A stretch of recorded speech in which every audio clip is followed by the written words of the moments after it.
Olá mais uma vez, meus alunos de letras da Unitins. Vamos então avançando para mais uma aula no nosso curso de leitura, Língua Portuguesa 4, do curso de letras. É interessante que você, a partir deste momento, comece a detectar que a instigação da leitura, ela começa a propor formas diferenciadas para a compreensão e o entendimento e efetiva aplicação do que foi lido através do mecanismo da leitura. O aluno, quando é instigado a ler, instigado de diferentes maneiras, o aluno vai produzindo diferentes respostas. Essas respostas são as esperadas pelo professor, mas nem sempre é o que acontece no ensino fundamental e no ensino médio. O campo da leitura, ele é vasto, ele tem inúmeras ofertas. Hoje nós temos o acesso à internet, o acesso aos meios cibernéticos, e é evidente que muitos mecanismos chamam mais atenção do aluno do que a leitura única, a leitura fragmentada, a leitura amarrada, engessada, sem perspectivas e sem propostas de mudanças. Eu recordo, inclusive, neste campo de leitura, práticas de professores que vêm a colocar os alunos, de uma forma instigadora, a produzir textos falando sobre o cotidiano escolar, o cotidiano da comunidade que vive, as problemáticas vivenciadas por cada um e evidentes petições encaminhadas ao poder público, seja da prefeitura, seja do Estado, para fazer a proposta de mudanças via documentos legais, instigações surgidas dos alunos. Os alunos, a partir desse momento, querem ler o que os outros produziram. E essa leitura está centralizada em um campo de debates, está voltada para um fim específico, evidentemente vai ter uma compreensão e um aprendizado mais profundo. Nosso tema de aula hoje é ler, compreender e aprender. Ao que parece ser simples, mas isso tem muito diferencial quando se fala sobre essa problemática da leitura e a compreensão propriamente dita. Ainda assim, nós percebemos que o aluno, quando está desenvolvendo o seu processo de leituras, ele está desenvolvendo com alguns fins específicos, seja para buscar novas informações, seja para buscar detalhes específicos de algo que aconteceu, seja para instigar-se no campo da leitura, a leitura de contos, a leitura de poesias, a leitura de informações diversas. Hoje, ao que me parece, os alunos eles têm, e já comentamos isso anteriormente, várias leituras, inclusive mais até do que muitos professores. Hoje, renomados autores instigam alunos e eu começo a observar livros grossos, livros em 2, 3 volumes, sagas diferenciadas, autores que colocam visões diversas, literaturas de ficção, literaturas envolventes e colocam o aluno cada vez mais para se envolver nesse campo. E perceba que neste campo de literatura, um exemplo aí, Dan Brown, né, com as suas obras que instigam cada vez mais o leitor a buscar informações, os próprios textos voltados de Dan Brown mesmo, para a história da humanidade, envolvendo questões políticas, questões da religião. Isto coloca o aluno numa perspectiva de leitura muito mais aprofundada. Ele tem um conhecimento de mundo, ele tem um conhecimento de leitura, ele tem uma proposta instigativa, ele tem um fim a que se destina na sua leitura. Ainda assim, esta compreensão ela vai ter um diferente reflexo na vida do aluno, quando ele começa a perceber que o que ele está lendo tem um significado, tem um propósito, ele está aprendendo um pouco mais, está em diálogo constante com o texto e está emitindo sua opinião dentro das redes sociais, dentro dos grupos de estudos, dentro dos fóruns voltados e muitos ainda conseguem participar de eventos nacionais e internacionais sobre determinados autores, sobre determinadas obras. Estas são as implicações decorrentes de uma leitura instigada. Ainda assim, nós temos que a leitura interativa, ela acontece em 2 momentos, input e output, seria entrada e saída de informações. Ora, no processo de leitura ele contém saída também? Contém. Um exemplo clássico são artigos de opinião colocados em jornais, próprias reportagens, pesquisas de opinião. Vejam que em pesquisas de opiniões, principalmente pesquisas voltadas para o campo político, o cenário político, são colocados nomes, são lançadas propostas de chapas, de nomes, de pessoas para determinados cargos públicos, políticos. E aí, via instigação da população, eles conseguem emitir valores de juízo em torno de determinados grupos, A ou B. Pois bem, estas emissões de propostas, elas instigam a população a tecer comentários, comentários tecidos, críticas em redes sociais, críticas no meio cibernético, colocam os grupos políticos para moldar novas estratégias. Veja então que o leitor está oferecendo o seu output, o seu retorno para que o produtor dos textos consiga fazer novas perspectivas. Ainda assim, nós temos os exemplos das novelas. A composição textual das novelas é um texto que é dramatizado. O texto ele é feito com base nos estímulos e respostas do leitor. As pessoas que estão a observar as novelas, elas vão emitindo opiniões, pareceres, e é por isso que em muitos casos surgem e saem personagens distintos. Ainda assim, nós temos processador ativo do texto. Se o leitor for um processador ativo do texto, ele não vai estar somente no campo reflexivo. Estar no campo reflexivo, aquele que somente recebe informações, não é, inclusive, a proposta de instigação que se destina à composição de leitores na atualidade. Nós temos ainda, a leitura como processo de emissão e verificação de hipóteses. É possível, sim, que o leitor ele faça composição de hipóteses. Ele faz uma leitura e seria para este caso? Seria para este outro caso? Como ficaria neste formato? Eu tenho como exemplos reportagens do cotidiano nos quais bairros, escolas, associações de moradores lançam problemáticas. E aí o próprio aluno pode construir hipóteses. Hipóteses as quais podem ser refutadas ou corroboradas pelo professor via. Poderia ser feito isso? Poderia ser adotada esta estratégia? Poderia ser adotado este campo de visão? Sim, não, talvez, enfim. São construções de hipóteses. Ainda assim, nós temos os chamados hiperlinks e hipertextos, formas que você pode observar aí, que são muito comuns. Peguei um trecho espanhol aí, que mostra uma questão sobre história. E aí, veja que no decurso do texto nós temos o quê? Nós temos hiperlinks. Esses hiperlinks, caso clicados, vão nos direcionar a outras informações. Veja que um texto, se você quiser saber sobre Santa Maria la Mayor, está aqui. Se você está verificando questões, la mitad más antigua de la localidad, la ciudad, a un lado del puente, en una zona deliciosa de calles estrechas, veja que você está lendo e você se depara com la iglesia colegiata, a igreja, já tem um remetido aí a um outro caso, uma outra situação. Esta é a forma de construção textual atual chamada de hipertexto.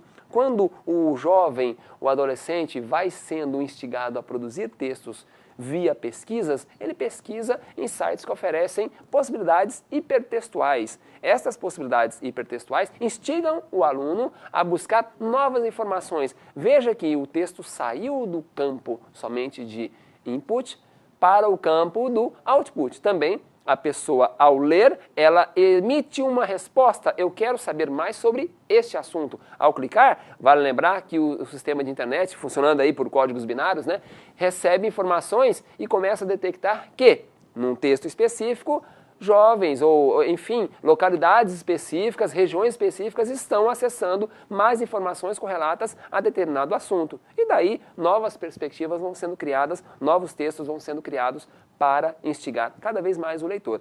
Hiperlinks, hipertextos, hoje são importantes ferramentas de leitura, sem as quais o jovem não interage e aí o docente precisa utilizar dessa estratégia para poder chamar a atenção do leitor, chamar a atenção do produtor textual, chamar a atenção para que se construa uma prática pedagógica interativa, não é mesmo? Continuando, nós temos aí que é interessante procurar, verificar, construir interpretações, prever, de uma forma pedagógica, articulações textuais como romances policiais. Veja que nos romances policiais, a instigação, a interpretação, a verificação, ela se dá a partir de ideias lidas. Quando se coloca um determinado caso específico, e aí eu lembro aí, o clássico O Corvo, de Edgar Allan Poe, e aí ele coloca vários momentos, várias brechas, várias situações que vão levando a pessoa a fazer a sua reflexão, a sua verificação. Ainda assim, Edgar Allan Poe, Os Crimes da Rua Morgue, eu lembro ali que são contos policiais voltados para situações que aconteceram e aí o leitor vai fazendo interpretações. Aconteceu ou não aconteceu, né? O próprio Machado de Assis com seu Dom Casmurro, a célebre dicotomia entre Dom Casmurro, né, e a sua amada, seria ela uma traidora ou não? Ficaria ali uma situação a ser verificada pelo leitor. Esta é a instigação que se propõe. Ainda assim, nós temos que o leitor ele precisa assumir o controle da leitura, utilizar conhecimentos prévios. Ao assumir o controle da leitura, o aluno, o jovem, a pessoa que está fazendo a leitura, ela se coloca no campo de sujeito. Ela coloca-se numa situação de não sou mais receptor de informações, eu sou o emissor também de informações nos meus outputs. Eu consigo ler, eu consigo fazer a minha interpretação, eu consigo fazer a minha validação. Isto é instigação através da leitura. Instigação esta que, em muitos casos, tem sido relegada a segundo plano, tanto no ensino fundamental quanto no ensino médio. Temos ainda que a leitura na escola deve ser direcionada a uma leitura correta, né? Como objeto de conhecimento. Mas como assim uma leitura correta, objeto de conhecimento? Ela deve ser instigadora, ela deve ser aberta, ela deve ser debatida, ela deve ser contextualizada, ela deve ser ainda proposta via diferentes vias, né? Porque quando nós colocamos a leitura como objeto de conhecimento, ela é sim um objeto de conhecimento. O aluno ele está em uma determinada fase, é um período histórico, é a proclamação da independência do Brasil, é carnaval, é Natal. Tem que se aproveitar este momento para se propor leituras afins e dentro dessas leituras afins serem colocadas perspectivas diferenciadas para que o aluno consiga correlacionar os diferentes momentos ao contexto que ele está vivenciando.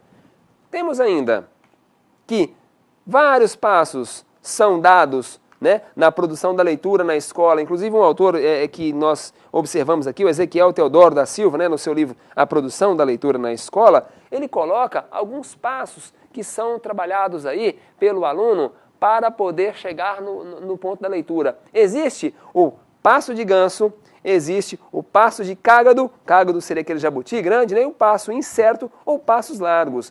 Qual seria o passo correto a ser dado? E o autor ele pormenoriza, e é interessante este formato em passos, porque ele coloca que, no primeiro exemplo, né, o passo de ganso, para você que não está contextualizado, seria mais voltado para aquela marcha dos exércitos, em que todos executam movimentos uníssonos, movimentos semelhantes, movimentos similares, em movimentos rítmicos de ordem unida. As ordens são executadas todos ao mesmo tom. Isso é voltado para exércitos, é voltado para a força militar e é voltado para a execução das ações de uma forma detalhadamente igual. A proposta é esta, né? Agora, será que na leitura nós temos aí o passo de ganso? O que você acha? Nós temos passo de ganso.